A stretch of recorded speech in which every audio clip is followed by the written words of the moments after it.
pendant 15 ans, j'ai dirigé 25 lignes de production. Maintenant, vous me licenciez parce que je suis trop axé sur l'ancien système?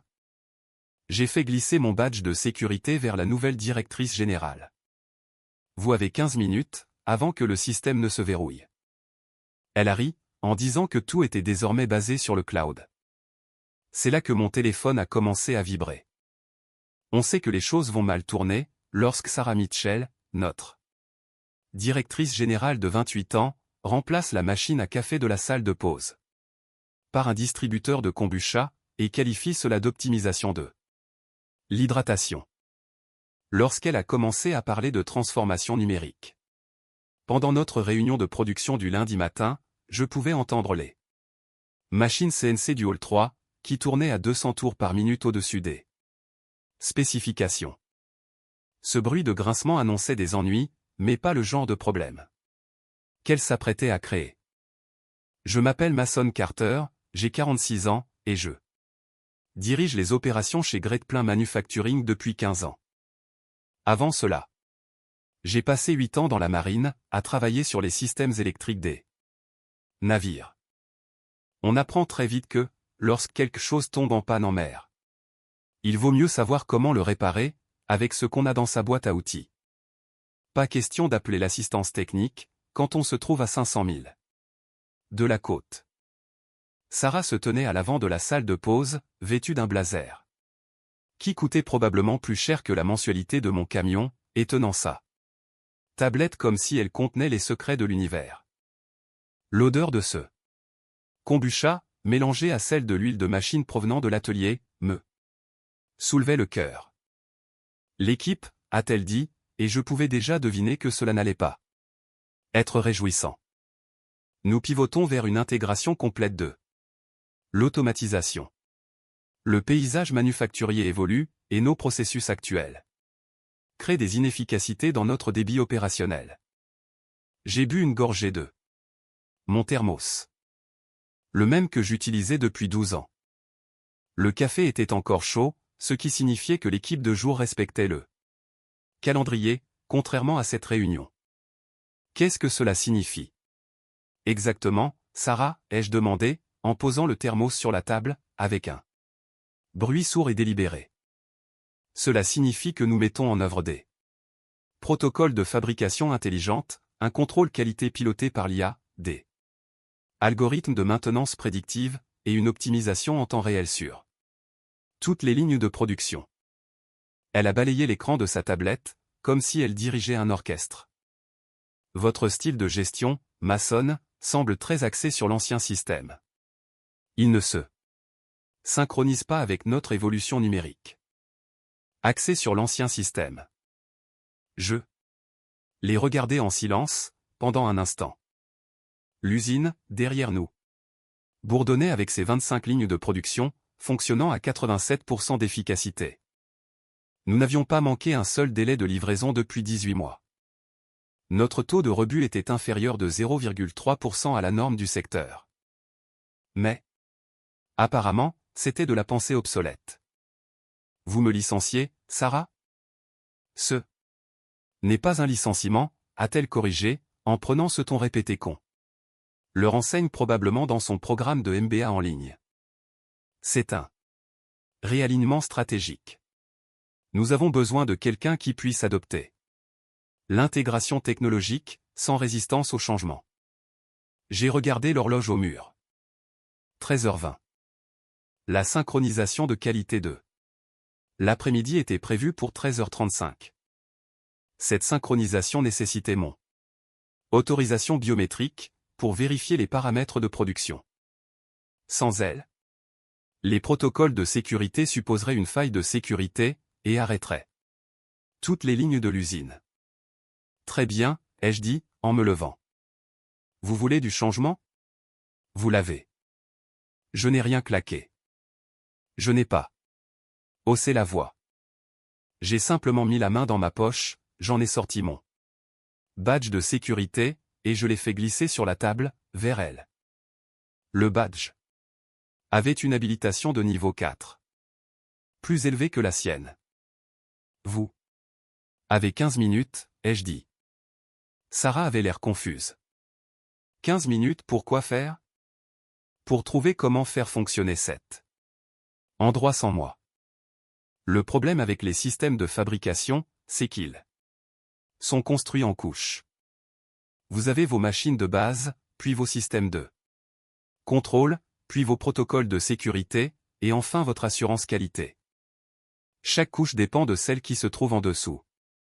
Retirez la mauvaise pièce, et tout s'effondre, comme un château de cartes dans un ouragan.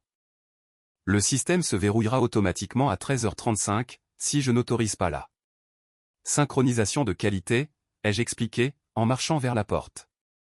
Quand cela se produira, toutes les lignes de production s'arrêteront, pas de pause. Elles s'arrêteront. Les bandes transporteuses se bloqueront, les machines CNC passeront en mode de sécurité, et les robots d'assemblage se gareront. Sarah rit, mais son rire semblait nerveux. L'équipe informatique a dit, tout est basé sur le cloud maintenant. Nous pouvons contourner toutes les restrictions obsolètes. L'équipe informatique.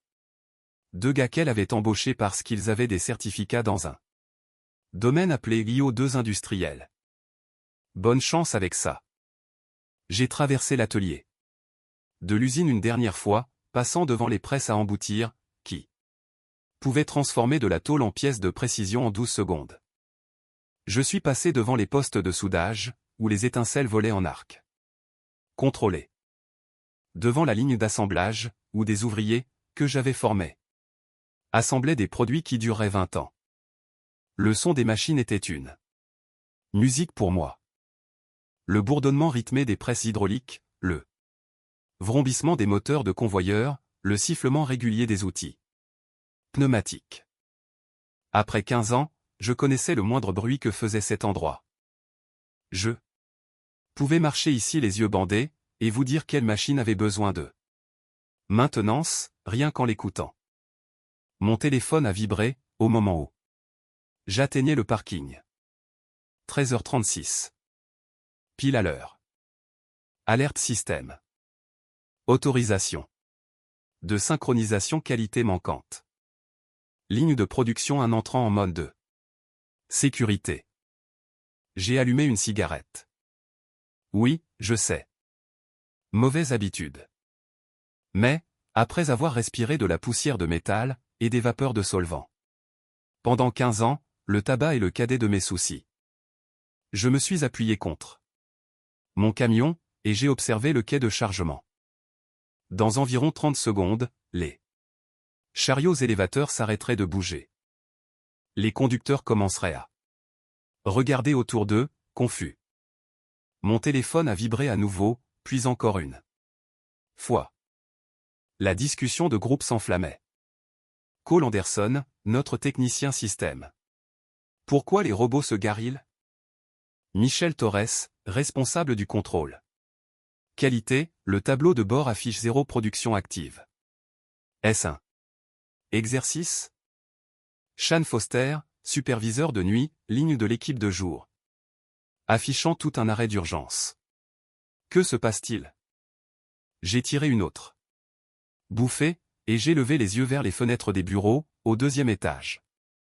Sarah devait probablement regarder, en ce moment même, des écrans remplis de voyants d'alerte rouge. Le tableau de bord de production en temps réel, qu'elle avait installé le mois dernier, allait s'avérer très instructif. Voici ce qu'elle ne comprenait pas.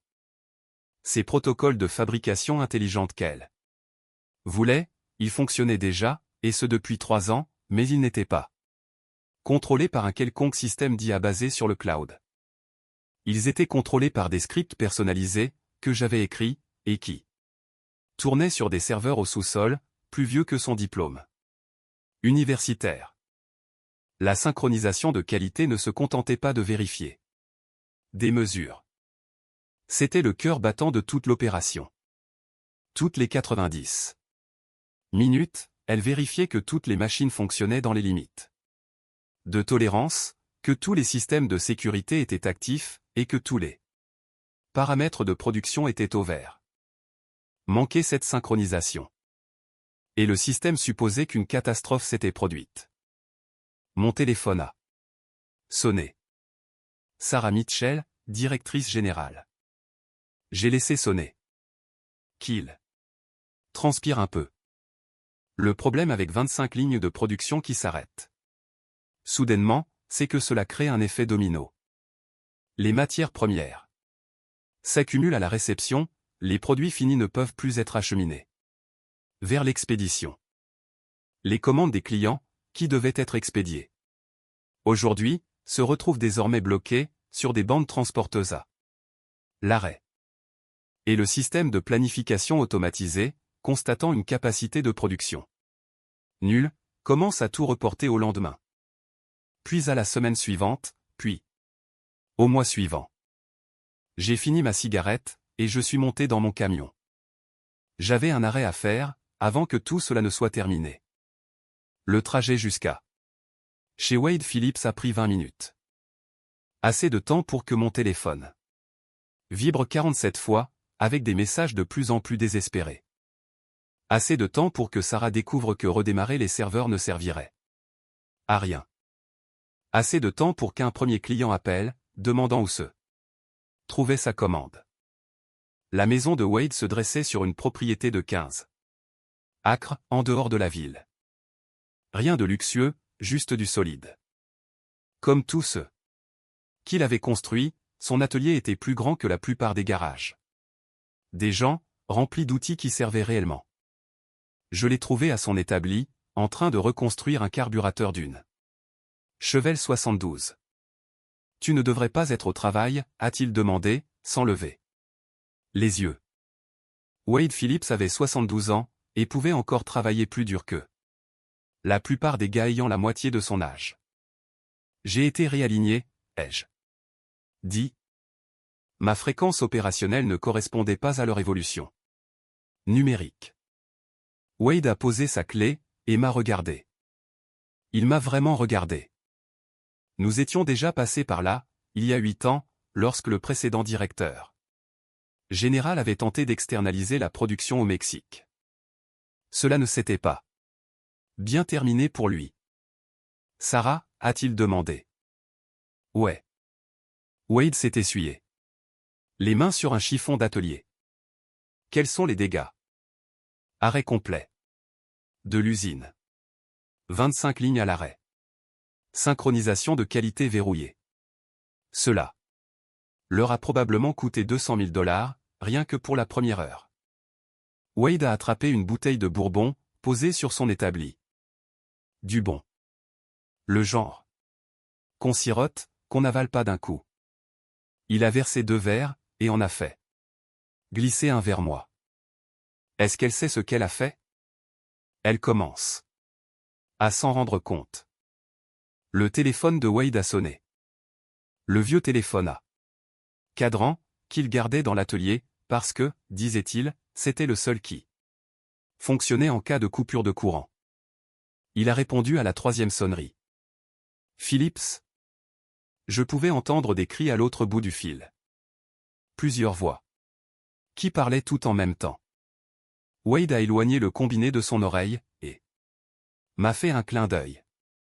Du calme, Brett, a dit Wade dans l'appareil. Qu'est-ce qu'il y a? L'usine est arrêtée. Comment est-ce possible? Il souriait comme un chat qui aurait trouvé la cage du canari ouverte. Brett Coleman était le président du conseil d'administration. Un homme plutôt sympathique, mais il comprenait la fabrication à peu près aussi bien que je comprenais la physique quantique. Écoute, Brett, a poursuivi Wade, je t'ai dit, quand j'ai pris du recul, que les opérations étaient le domaine de Mason. On ne touche pas aux opérations. Un silence. Comment ça, qu'est-ce que je veux dire? Sarah l'a licenciée. Cette fille n'a pas l'autorité nécessaire pour licencier le directeur des opérations. Nouveau cri au téléphone. Le sourire de Wade a disparu. Mets-moi sur haut-parleur, Brett. Je veux parler à tout le conseil d'administration. Il m'a fait signe de m'approcher du téléphone. Messieurs, la voix de Wade a pris ce ton dont je me souvenais de l'époque où j'apprenais les ficelles du métier, vous avez un problème. Vous avez laissé ma belle-fille licencier le seul homme qui sait comment faire fonctionner cette usine.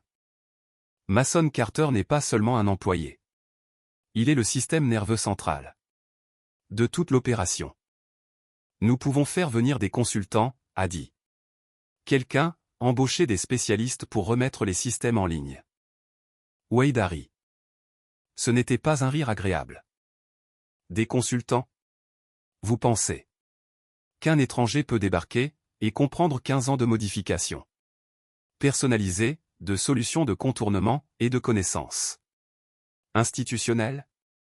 Cette usine fonctionne grâce à des relations, pas seulement grâce à des procédures. Mason connaît chaque machine, chaque opérateur, chaque anomalie du système. Le silence, à l'autre bout, était révélateur. Il commençait à comprendre l'ampleur de ce que Sarah avait fait. Chaque minute d'arrêt de ces lignes vous coûte 3400 $, a poursuivi Wade. Vous voulez calculer combien ce petit réalignement stratégique va vous coûter? Parce que je peux vous dire, dès maintenant, que c'est bien plus que le salaire de Mason. Je pouvais entendre des bruits de papier et des chuchotements urgents. Les membres du conseil faisaient des calculs de dégâts en temps réel. Qu'est-ce que tu veux, Wade?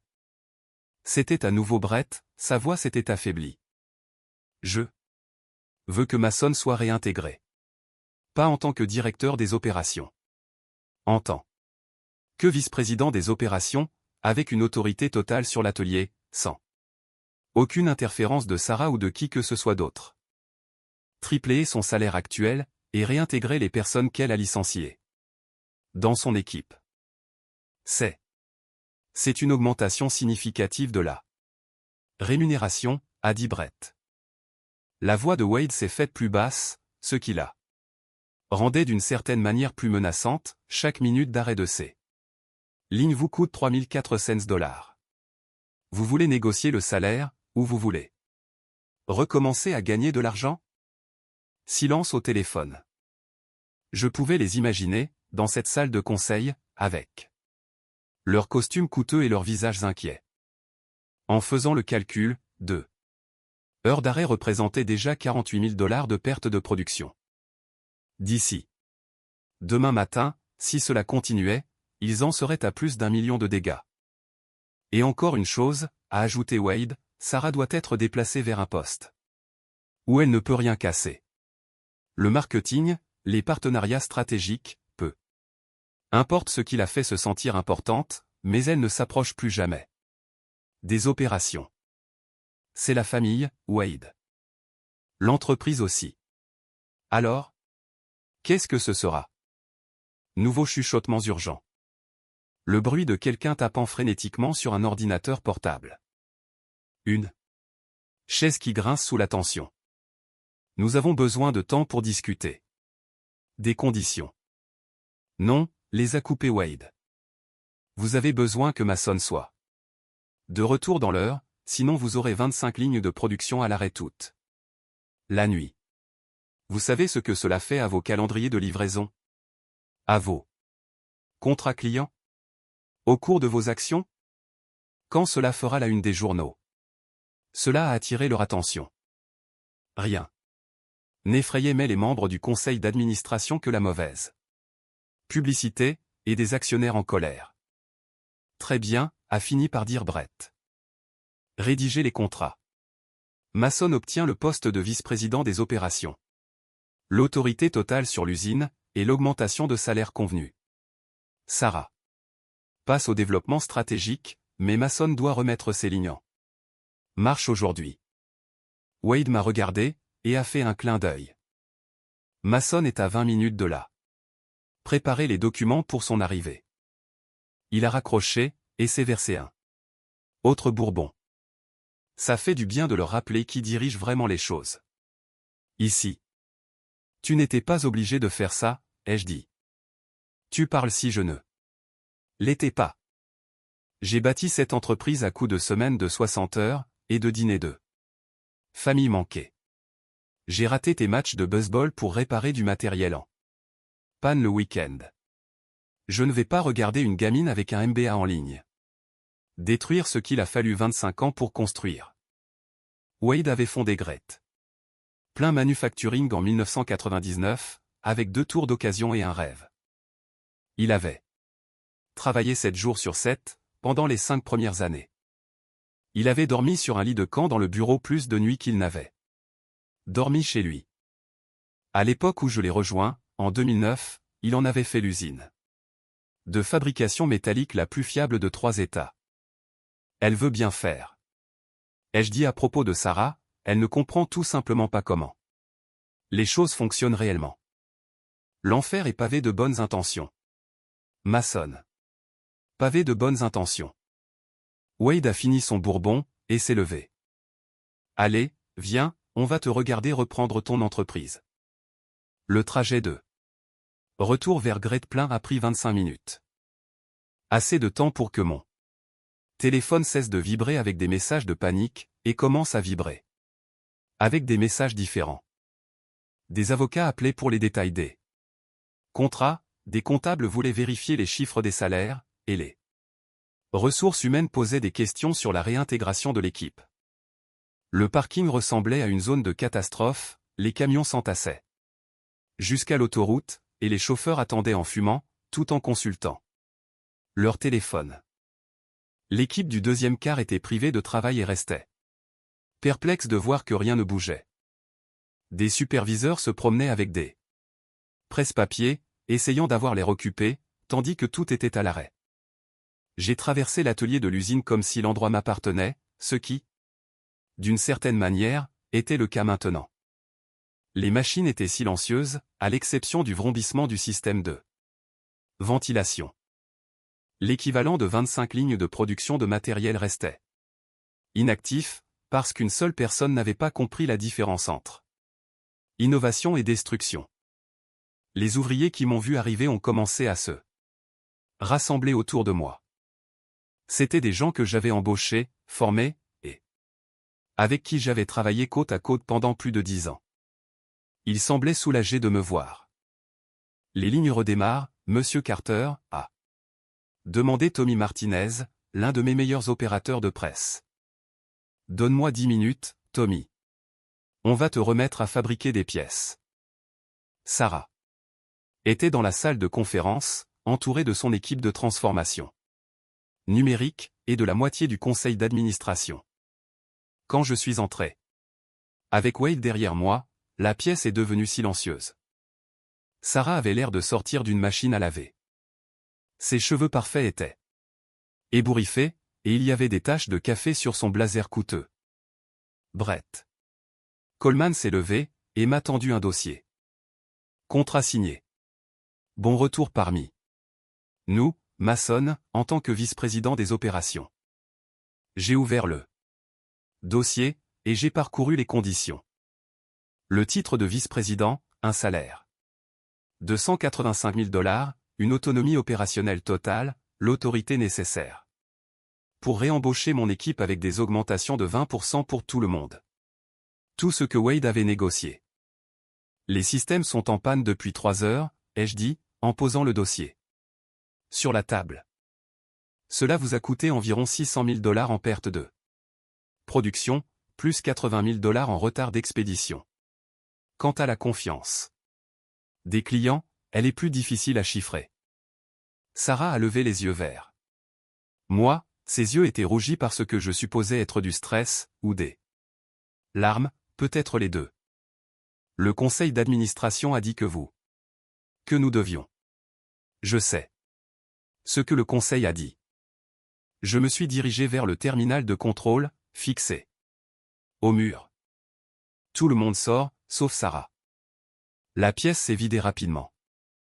Même Wade est sorti, bien que je puisse le voir sourire à travers la porte vitrée. Voici comment cela fonctionne, ai-je dit, en posant mon pouce sur le scanner biométrique. Vous restez totalement en dehors des opérations. Vous voulez transformer quelque chose? Allez transformer le département marketing. Peignez la salle de pause en violet, installez-y un coin de méditation, peu m'importe, mais L'atelier m'appartient. Le scanner a émis un bip. Autorisation acceptée. La transformation numérique a commencé à dire Sarah. Point est déjà faite. Ai-je interrompu? Elle l'est depuis des années. Nous avons des capteurs sur chaque machine, des algorithmes de maintenance prédictive, et un suivi de la qualité en temps réel. La différence, c'est que c'est contrôlé par des gens qui comprennent la fabrication, pas par des gens qui maîtrisent des mots à la mode. J'ai tapé ma séquence de redémarrage, une série de commandes que j'avais écrites des années auparavant, précisément pour cette situation. Initialisation du système. Réinitialisation des protocoles de sécurité. Paramètres de qualité restaurés.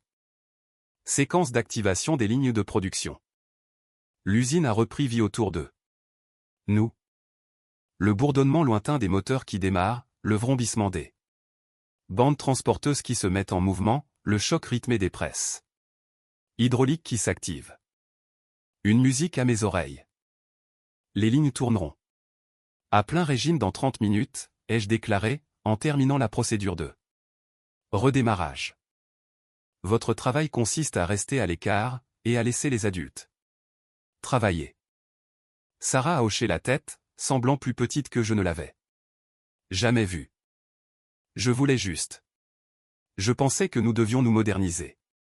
Tout ce que j'ai lu disait que la fabrication traditionnelle était en train de mourir. J'ai un peu adouci mon ton. Elle était jeune, inexpérimentée, mais pas malveillante. Sarah, nous sommes modernisés. C'est juste que nous n'en faisons pas un grand spectacle. Vous voyez cet écran. J'ai pointé du doigt le moniteur de production. Ce sont des données en temps réel, provenant de chaque machine de l'atelier. Analyse prédictive. Contrôle qualité, optimisation de l'efficacité, la totale. Mais cela a été conçu par des personnes qui comprennent ce que nous faisons réellement ici.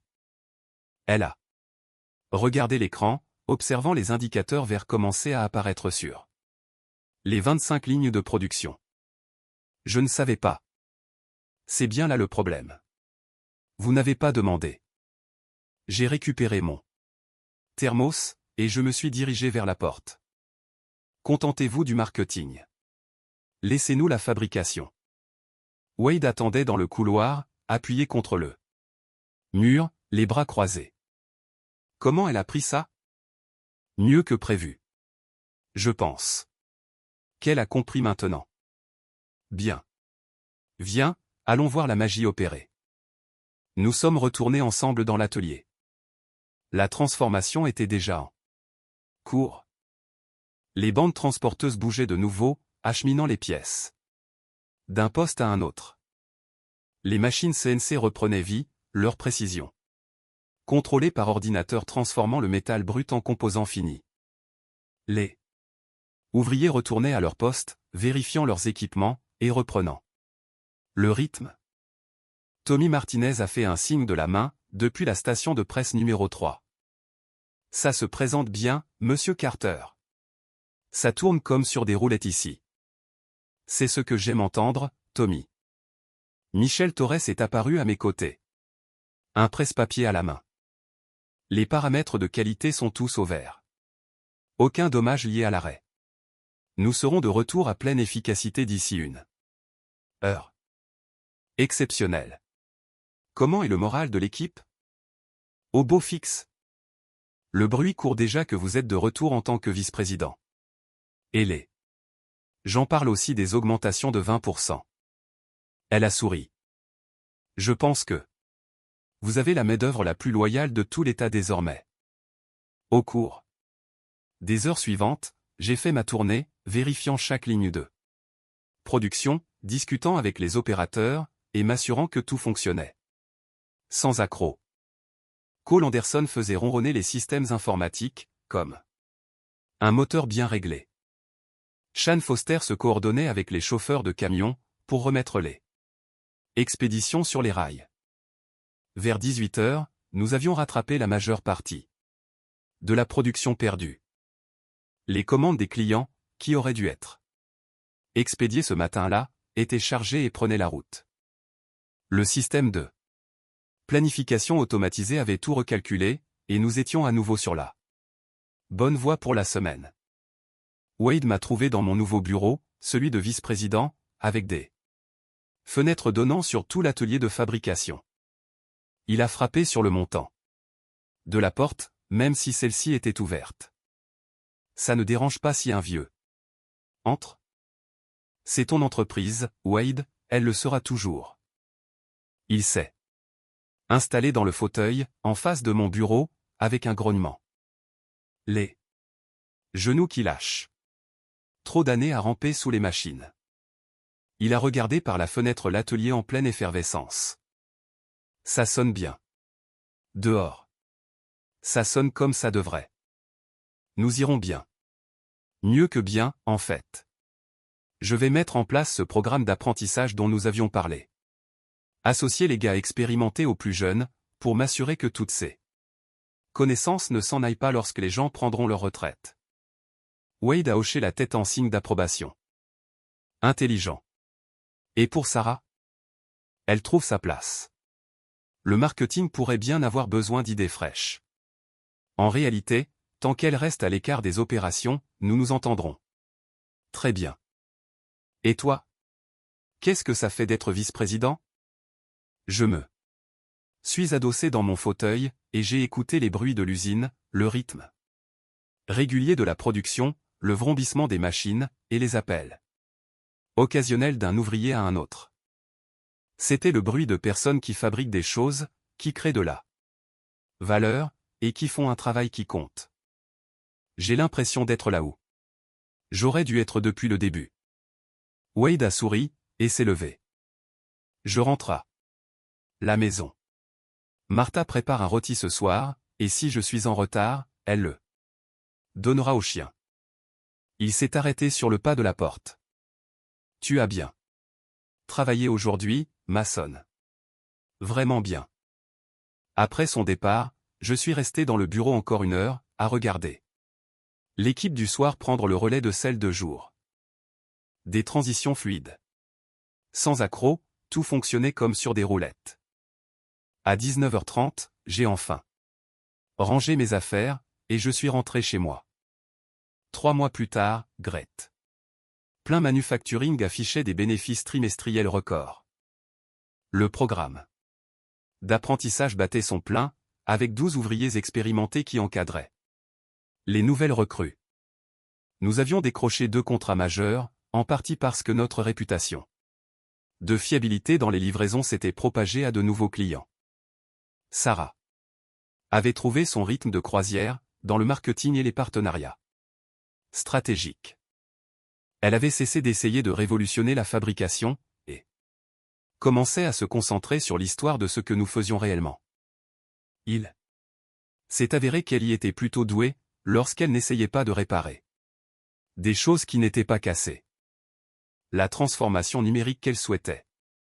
Nous avons effectivement mis en place de nouveaux systèmes, mais progressivement, avec la contribution des personnes qui les utilisaient réellement.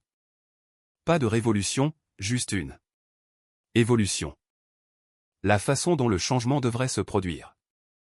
Je parcourais l'atelier de l'usine, un mardi matin, un café à la main, quand Tommy Martinez m'a interpellé depuis son poste de presse. Et, Monsieur Carter, vous avez appris la nouvelle? Ce nouveau contrat a été signé, celui pour les pièces automobiles. On dirait bien que nous allons ajouter un 3e quart de travail. C'est une excellente nouvelle, Tommy. C'est le moment de chercher de nouvelles personnes à former. J'ai fini mon café, et j'ai regardé l'atelier bourdonnant autour de moi. 25 lignes de production ronronnant à leur efficacité maximale. Des ouvriers qui connaissaient leur travail, et qui en tiraient de la fierté. Une entreprise qui valorisait l'expérience et l'expertise, plutôt que les termes à la mode et la disruption. Parfois, les anciennes méthodes sont les meilleures. Il faut simplement savoir quand les utiliser. Et, plus important encore, il faut avoir le courage de défendre ce qui fonctionne, Lorsque quelqu'un tente de corriger ce qui n'est pas cassé. L'équipe du matin prenait son élan. Une autre journée de fabrication, de résolution de problèmes, et de démonstration que l'expérience et le savoir-faire comptent encore dans ce monde. Je ne pouvais rien demander de plus. Et, au bout du compte, c'est à cela que ressemble la véritable satisfaction. Parce que, finalement, on ne peut pas automatiser l'expérience, et on ne peut pas télécharger la sagesse.